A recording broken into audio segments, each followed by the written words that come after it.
The cage with velvet walls. The human woke up slowly. His head hurt, his mouth was dry.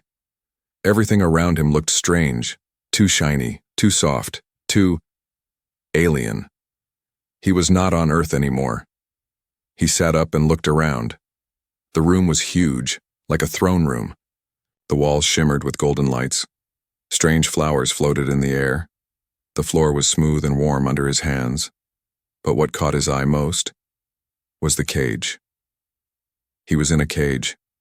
Not a metal cage, like for animals on Earth. This one had soft velvet walls, golden bars, and pillows everywhere. It looked expensive. Too expensive. Like something made for a royal pet. He stood up and touched the bars. They didn't bend. He looked out. Alien guards stood at the door, tall and quiet, holding strange weapons. Their eyes didn't even blink when they looked at him. Then he heard voices. They were speaking a language he knew, but they didn't know he understood. He had worked with alien tech back on Earth. He had studied this language long ago. But now it was saving his life. One guard laughed. "The Empress will love him. He's smaller than I thought." Another replied, "She likes fragile things. Let her play with him." The human's stomach turned. Play with him? Before he could think more, the door opened. The guard stood straight. Music began to play. She entered. The Alien Empress. She was tall and graceful, her body covered in flowing silver cloth. Her skin was dark purple and shimmered under the light. Her eyes glowed softly like stars. She moved slowly, every step full of power. The human stayed still. The Empress walked close to the cage. She knelt, looking at him like one might look at a new pet. "So quiet," she whispered in her own language. "You must be scared." She reached through the bars and touched his hair. He didn't move. He kept his face blank. Inside, his heart beat fast. "Don't worry," she said sweetly. "No one will hurt you. Not while you're mine." The guards bowed and left. Now, it was just her and him. She unlocked the cage. He expected her to drag him out, but she didn't. She stepped inside. She sat beside him on the pillows, slowly, carefully, like he was a wild animal. "You can't understand me," she said softly. "That's good. I can finally speak freely." She sighed and leaned back. Her eyes looked tired. "I'm so tired of liars," she whispered. "Everyone smiles, everyone bows, but all of them want the throne." She looked at him. "But you have no voice, no tricks, just silence. I like that." The human said nothing. He just watched her carefully. Every word was a weapon. Every whisper a clue. "You know," she said, "they say humans are clever, but you don't seem dangerous." She smiled and stroked his face. "Maybe I'll keep you forever." Hours passed. The Empress left. Guards brought food, strange fruits and blue water. He didn't eat right away. He listened to footsteps, voices, whispers. At night, he lay on the velvet pillows, staring at the ceiling. He thought about Earth, about his life, about how he ended up here. He had been taken from a crashed transport ship. He remembered lights, pain, then blackness, and now, a cage. But he also remembered the Empress's words. "No one will hurt you, not while you're mine." He had to be careful. Very careful. This wasn't just a royal room. It was a trap. A test. He couldn't speak. Not yet. If she found out he understood their language, she might kill him. Or worse, use him. Right now, she trusted him only because she thought he was dumb, so he stayed quiet. He watched. He waited. That night he heard something, a soft voice outside the cage. It was a servant, a young alien girl. She whispered to another, "Tomorrow, the Empress dies." The human froze. "The new general," the girl whispered. "He'll poison her drink at sunset." Then they left. The human sat up, his hands shaking. This was big. bigger than anything. But what could he do? He was just a pet, just a silent toy in a golden cage. If he warned the Empress, she would know he understood. She would question him, maybe kill him. But if he said nothing, she would die. He stared at the cage bars. Velvet walls, soft pillows, golden light. A beautiful prison. And tomorrow, it might become a tomb. The morning light slid through golden windows, soft and silent. The human sat still in his velvet cage, eyes half closed, pretending to sleep, but he was wide awake. He hadn't slept at all. The words from the night before repeated in his mind like an alarm. Tomorrow, the Empress dies. Poison. Sunset. Traitor close to the throne, he had to act, but how? He was a pet, a decoration. To them, he had no voice, no power, no name. He sat up slowly and looked around. A soft hum filled the palace. Servants passed his cage with sweet-smelling food and fake smiles. He listened. Nothing yet. Then the Empress came. She walked in alone this time. No guards, no music. Her face looked softer than yesterday, but tired, worn. She unlocked the cage and stepped inside, just like before. Still quiet, she said gently. I like that about you. She sat beside him and closed her eyes. Do you know what silence is, little one? She whispered in her native tongue. It's rare in this palace. Silence means safety. Peace. He didn't answer. But inside, his thoughts screamed. She poured herself a drink from a small glass bottle. Was that the one? Was that the poison? His hands clenched in his lap. Should he stop her, knock it over, bite her hand? But no, he needed proof. She took a sip, then set the glass aside. He waited. 5 seconds. 10. Nothing happened. Not today. Maybe they meant tonight. Maybe they were waiting for a bigger moment. She leaned back and smiled at him. You look at me like, you understand, she said softly. For a second, his heart stopped.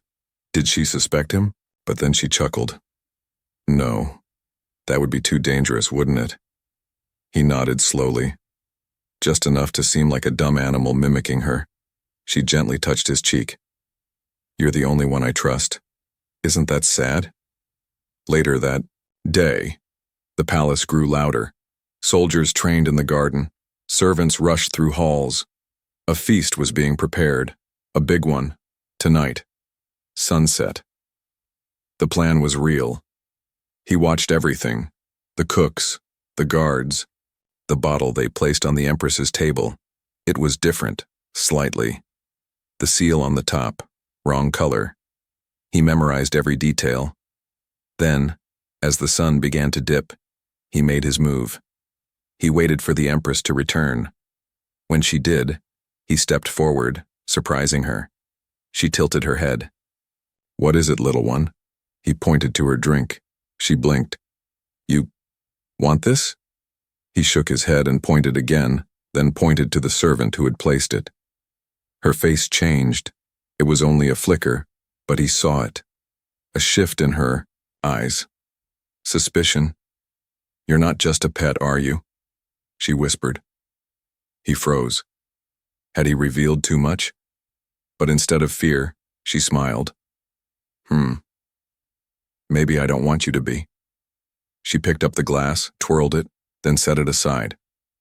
Not thirsty, after all. Moments later, her chief guard entered. The wine was tested, he said. Tainted. The Empress narrowed her eyes. Find who poured it. Yes, Empress. When they left, she looked at the human again. Her gaze was sharper now. Focused. You're not what you seem, she said slowly. But I'm not angry. She stood. Tonight you saved my life. And now, I need to know what else you're hiding. He looked at her, still pretending to be confused. She chuckled and whispered, Fine. Keep your secrets. For now. But her smile was no longer soft. It was sharp and full of questions. That night, as guards ran through the palace, hunting the poisoner. The human lay awake in his velvet cage. He had stepped into the game, and the Empress had noticed. He had no weapons, no armor, no allies. But he had something none of them expected, his mind, and now, the Empress's attention. Whether that was a blessing or a trap, he would soon find out. Whispers of rebellion. The golden cage wasn't locked that morning, but he didn't try to escape. The human had learned one thing fast in this alien palace. Freedom didn't mean safety. The guards watched everything. And the Empress? She watched even more without saying a word. So he stayed in his velvet prison. But his mind wandered far beyond the soft bars. Last night he heard it clearly. The Empress dies tomorrow, at sunset. The poison will be ready. He hadn't moved, hadn't breathed, but his heart nearly stopped. Now, with the sun climbing the sky, he was still replaying every word. The whisper had come from two alien maids. One had a scar across her chin. The other wore gloves in a palace that was always warm. Both were gone. This morning, too quiet, too careful, too late to be innocent. Footsteps echoed. The Empress was coming. This time she wore dark red silk and silver chains that made her seem less like a queen and more like a warrior. She stepped into the cage again, this time with no hesitation. "I had a dream last night," she said softly, in her native language, thinking he wouldn't understand. "You were walking outside the cage, and I let you." She looked at him. "In the dream, you stood next to me, as if you were one of my own." The human didn't react. "Not yet. But that's impossible," she added with a sad smile. "You're not one of us. You're, what do your people call it, human?" She ran her fingers through his hair again. "A habit now. It's strange. You can't speak to me, yet I feel heard. I talk to you more than I talk to my own court." She leaned closer. "Do you ever wish you could speak?" she asked. Inside he wanted to shout, "I can, and I need to warn you." But he stayed quiet. Later that day, he watched every bottle brought into the hall, a new wine. A rare one from a far planet. The bottle was marked with a small red dot near the neck, the same red dot he heard mentioned in the whisper. He looked at it, memorized it. But the Empress wasn't in the hall yet. Then, someone appeared beside the car. "Drink." The maid with the gloves. She placed her hand on the glass for just a second, pressed something underneath. A tiny flash, barely seen, a drop, a trigger, a trap. That night the feast began. Aliens from every corner of the empire filled the hall. Laughter, music, lights. And at the center, the Empress arrived, calm, powerful, perfect. She sat at the high table. The wine was poured. He watched from a golden cushion near her feet. Everyone thought he was just her decoration, but he was the only one who saw the assassin, one of the guards, give a single nod to the maid with gloves. It was time. The Empress reached for her glass. His body moved before his brain did. He stood, grabbed the glass, and poured it over the floor. Gasps filled the air. The room froze. The Empress stared at him. Then, smiled. She stood and raised a hand. "Clear the room." Her voice was ice. Guards moved quickly. Guests left in confusion. Only she and her human stayed. "You're smarter than I thought," she said. "You understand us, all this time." He looked up at her. He nodded. Just once. Her face didn't show anger or fear. It showed something else. Relief. She stepped closer. "Then listen carefully now." She knelt beside him, her voice low and urgent. "I already knew." His eyes widened. She smirked. "I let you pretend because I needed to know how far the traitors would go." Then she stood tall. "Now I know." She turned to the shadows. "Bring in the maid." The gloved woman was dragged forward, kicking. The Empress looked down at her. "You chose poison, I choose fire. The human turned away as screams echoed. Later, alone in her chambers, the Empress poured a new glass of wine and handed it to the human. "You're no longer a pet," she said, "but you're still mine." Then she whispered with a grin, "The real game starts now." He took the glass and drank. The Empress's wounds. The palace was quiet now, too quiet. After the poison plot failed, many servants were gone. Some fled, some were arrested, and some, no one spoke of them again. But inside the Empress's chambers, something had changed too. She no longer treated the human like a simple pet. He was still watched, still silent, but now he was always near her, like a shadow the guards dared not question.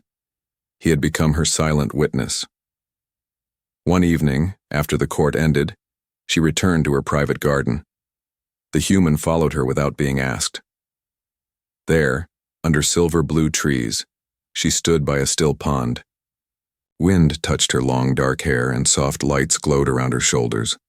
Without a word, she removed her royal robe. The human turned his eyes away at first, then froze. Her back.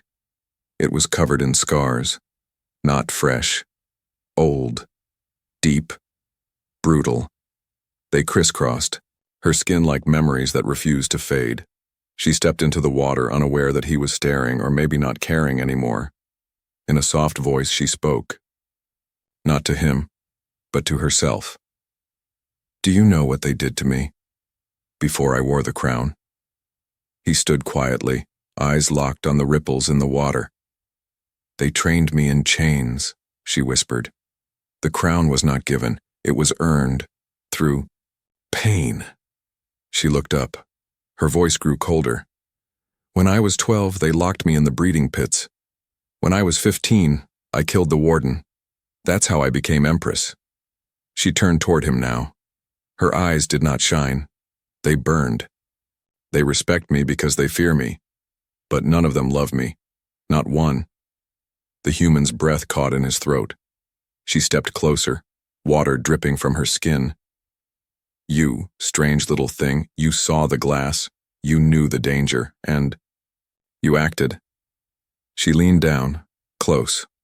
"Why?" For the first time he spoke aloud. Just one word. "Because no one else did."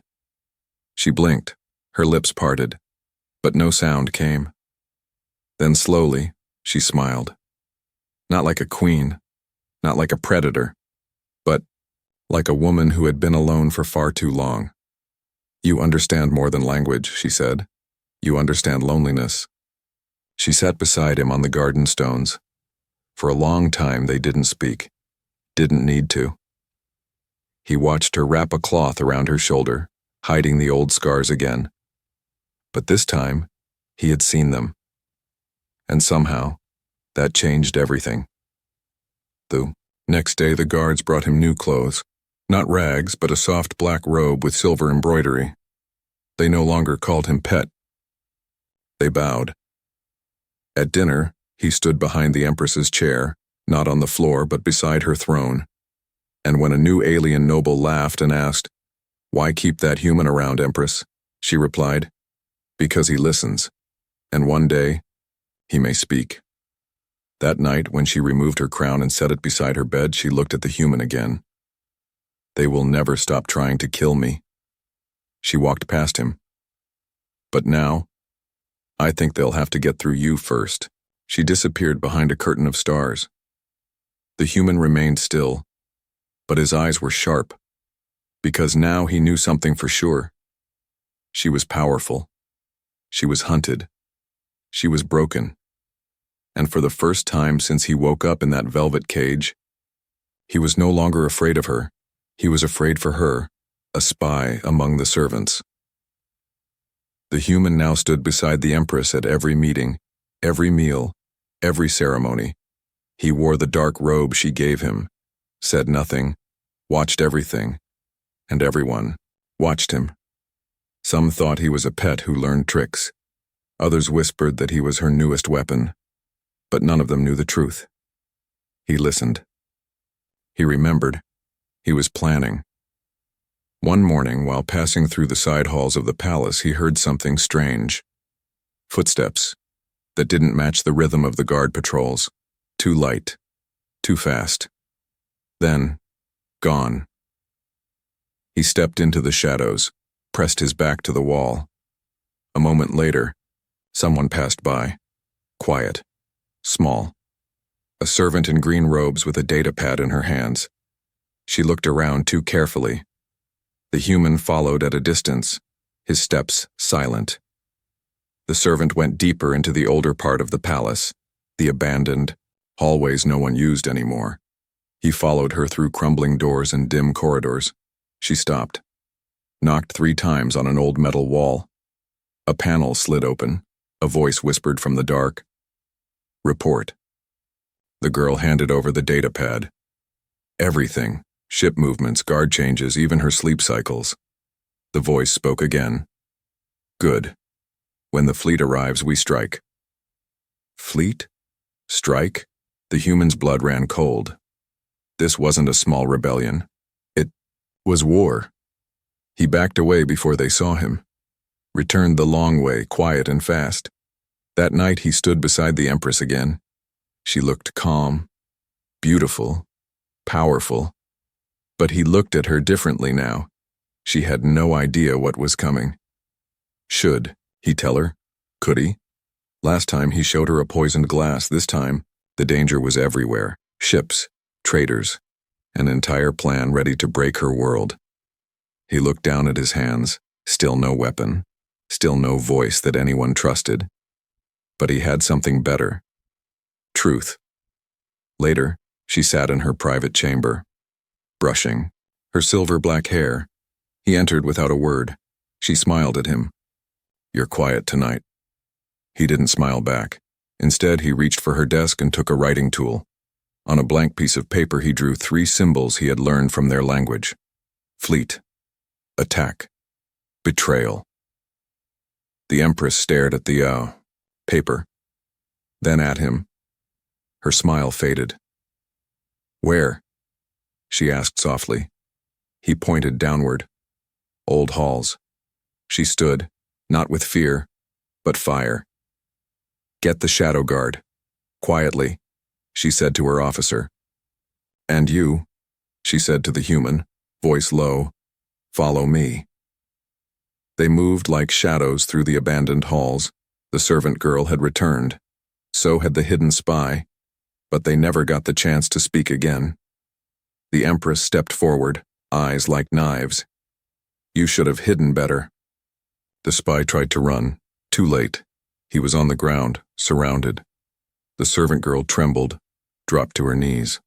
I didn't mean harm. I was forced. The Empress knelt beside her. You sold my future for fear.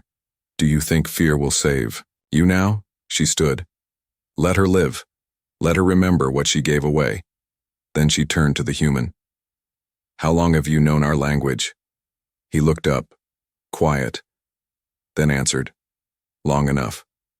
She smiled. Not a soft smile, but a proud one.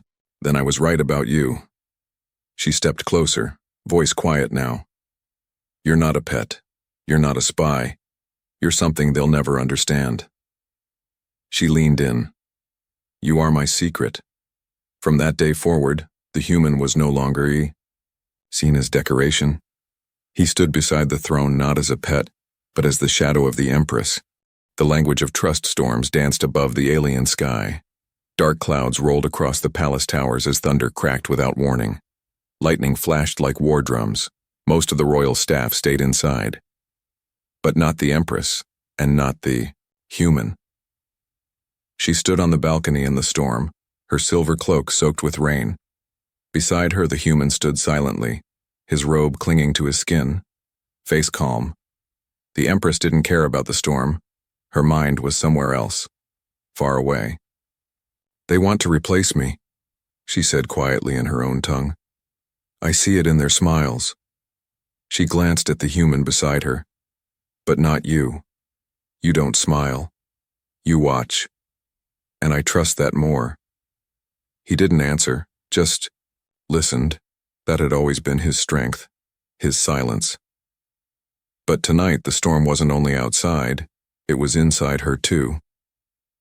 Later, back in her chambers, she stood at her mirror, removing her heavy jewelry piece by piece.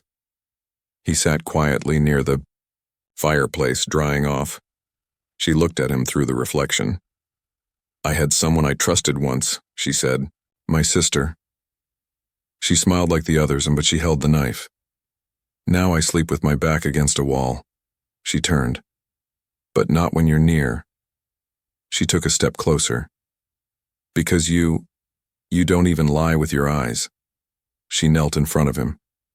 "Tell me, who are you really?" He looked into her eyes, and for the first time he spoke to her in her language, clear, steady, honest. Someone who chose not to leave, even when he could. Her breath caught. She didn't speak, didn't blink. Slowly, she reached out and touched his face as if seeing it for the very first time. "You could speak this whole time," she whispered. He nodded. "Then why didn't you?" "Because," he said, "you needed someone who listened first." The silence between them was louder than thunder. Then, she smiled, but it wasn't the smile of a ruler. It was the smile of a woman who finally felt safe. That night, she didn't sleep on the royal bed. She sat by the fire with the human, wrapped in silence, wrapped in peace. "I should fear you," she whispered once. "But I don't." He looked at her. "Then don't." In the morning, something was different. Everyone in the palace noticed it. The Empress wore no jewelry, no crown, just a simple robe, and at her side, the human no longer followed. He walked with her. She didn't explain to the court. She didn't need to, because when she looked at him, they understood. He was no longer a pet. He was her equal in silence, her shield in shadow, her voice in storms. But not everyone liked this change. In the corners of the palace, the traitors whispered again. "The human speaks. The Empress trusts him. He must be removed." They didn't know yet, but they were planning their final move. And soon, they would learn the truth about humans. They don't kneel, they fight. The pet who guards the throne. The palace was quiet, but the air was heavy. Not with peace, with tension. The Empress could feel it in the way her guards stood too straight, the way her council spoke too carefully, the way even the shadows felt, watched. The human noticed it too. He no longer stayed by her side. He moved through the halls on his own. Not as a pet, not as a servant, but as her eyes, her silent protector. One evening, while crossing the east wing, he heard the sound of a blade being drawn behind a curtain. He didn't stop walking. He reached the curtain, grabbed it, and yanked it down. Behind it stood a young royal guard, weapon ready, face pale. They locked eyes. The guard turned to run, but the human moved faster. He tackled him to the ground, disarmed him, and held the blade to the traitor's throat. Guards came running, but stopped when they saw who held the weapon. "This one?" the human asked, voice calm. They nodded. "We suspected, but we had no proof."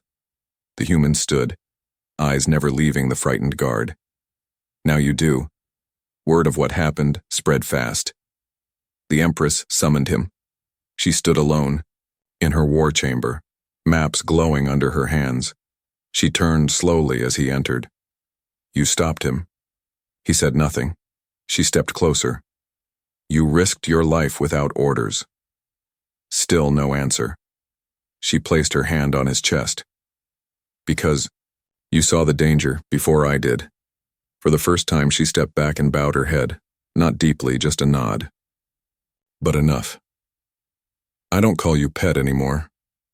I call you Shield of the Crown."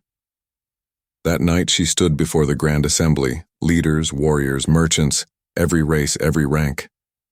"You look at him," she said, pointing to the human, "and still see a soft creature from a distant world.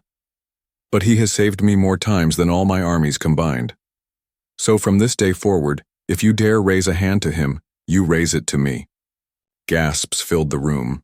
The human stood beside her, silent, strong. The council did not speak. They couldn't, because power had just shifted. But in the darkness of space, something worse approached. A rogue fleet. Dozens of warships. The Empress's sister, long thought dead, was leading it, and she was coming home. "She wants the throne," the Empress said quietly, "and she knows I'm not alone anymore." She looked at the human. "She'll try to take you first." He nodded once. Let her try.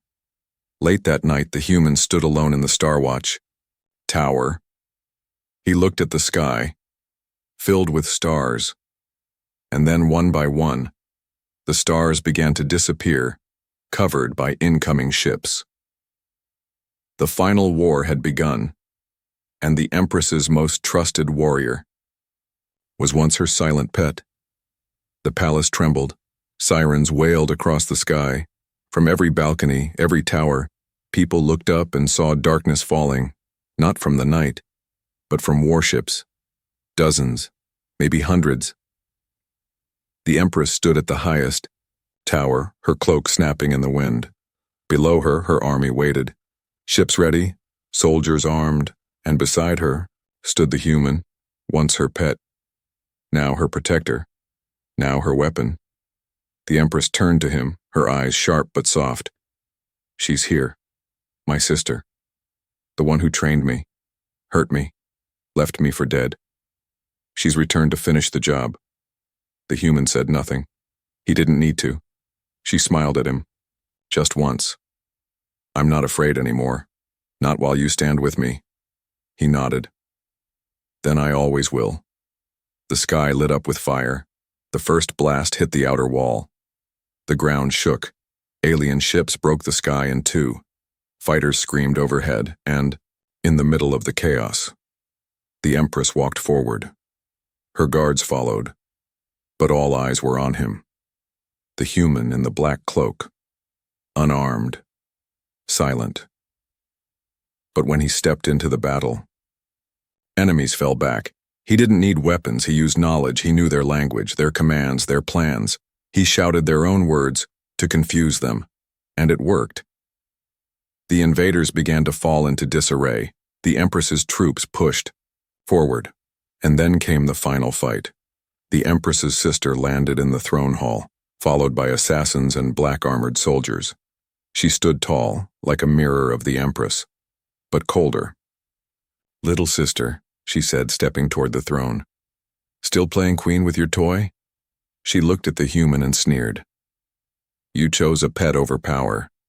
The Empress didn't answer, but the human did. He stepped forward and spoke clearly in their language. "She chose someone who never betrayed her." The sister laughed.